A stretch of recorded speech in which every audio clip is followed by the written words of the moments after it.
Hi, I'm Ben from Aussie Theatre, and I'm standing here outside the Langham Hotel where I'm about to meet theatrical royalty James Earl Jones and Angela Lansbury. It's safe to say that I'm pretty excited and maybe just a little bit nervous, but it's their first day of rehearsals, so let's go inside.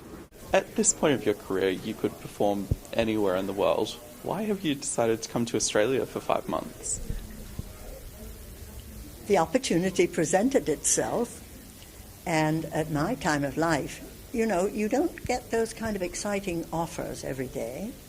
I have been working on Broadway for about 7 years, and to up stakes and come back to Australia, after all, which I knew because I'd worked here back in '59, was I don't know, it just seemed the right thing to do. Everybody's asked me the same question: why? Why did you decide to do this? I don't know, it just appealed to me. I thought, how refreshing, how wonderful to go back to a country that I started early days with, and I want to see what's happened, how it's changed, how it's developed.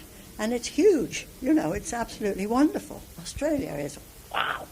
And everybody's impressed by it, and we all feel this is the place, you know.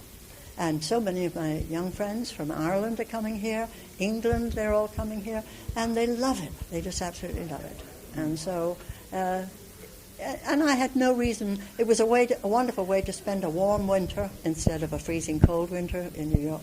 But basically, it was the opportunity to work with two great actors in a great play, a play that I felt the Australian audiences would really take to. And I hope I'm right. I believe you will. I believe you'll love our production. I hope so. And, I mean, you're probably best known here for film and television, but, you know, in New York and London, you're known as theatrical legend, you know, 5 Tonys and so on. What is it about theatre that you love so much? The fact that it is live, the fact that when you're on stage, you own the stage, and they can't turn you off. They can bring the curtain down, but only if you make a fool of yourself, and hopefully you won't. But when you're on, you're on. So you could say it's a power play in a way. It's a stupid thing to say, but think about it, actually. The audience is in your hands, the actor. So there's a lot to be said for that. If you're going to emote, if you're going to go out there and play characters, that, you know, to get them off the page, as we're going to do with Driving Miss Daisy, you're not going to see Driving Miss Daisy looking like Angela Lansbury. Absolutely no way. But she's going to be a version of Angela Lansbury. So that's what the theatre allows us to do. And that's very refreshing and invigorating, and also keeps me putting one foot in front of the other and keeps me a little bit young.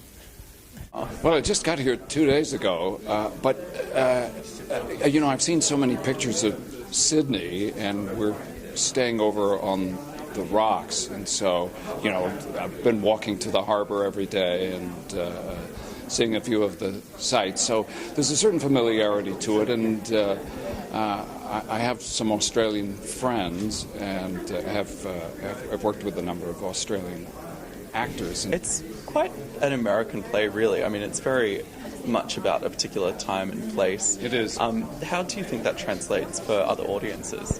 I think it's a very much a universal story. It's about two people who have a kind of relationship that's forced upon them, and with the third, the son, being the mitigator, and they grow old, or they grow older together. They grow very old together, and it's set in a time of social turmoil, and they are each very much affected by that turmoil and the rules of the society they live in. And I think that that those rules are easily recognized by any audience, certainly an English-speaking audience, and the class structure is, I think, readily apparent to anyone from British Isles countries. So you've obviously worked with James before. Have you worked with Angela before? We've done some galas and readings together before, and I've known her a little bit socially for a long time. But I'm so excited to work with her. I'm a huge fan, and she's She's just a great gal and great casting for this. You've done this role on Broadway and the West End. What do you think it is about this show that people connect with so much? Well, because Alfred Urey offered no polemics about a very unusual time in America that students are still wrestling with, trying to understand it. And it's still going on, called segregation, bigotry, conflict between races. But Alfred Urey only offered you people surviving with each other in that time. And that's what makes it an unusual play, I think. You get to understand it through them. And through their feelings and through their thoughts. And you have one of the most recognizable voices in the world. And with this character, Hoke speaks in not quite as polished a way. Is it good fun to be able to escape into somebody who doesn't even sound like James Earl Jones? Oh, yeah, but I'm not going to try to sound different. I will sound like me. It would take too much energy for me to change my pitch and sound like a tenor. I wouldn't even try that. But Hoke is inarticulate, and is also illiterate. My favorite kind of people are ones who are not facile with expressing themselves or explaining things to people. That's what I love about it. And you're working with both Angela and Boyd, who are both, fantastic co-stars. How important is it for you to be working with the right people in this business?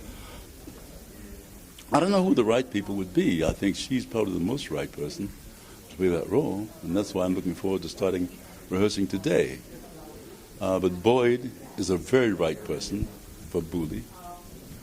He understands Booley. He looks like Booley.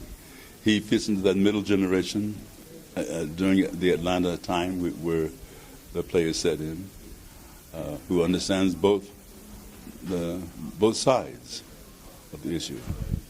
And his relationship with his mother is fierce. She is really fiercely abusive to him because there's certain things she just won't stand for.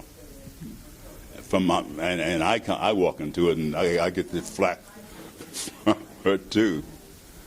But that's the fireworks of the play.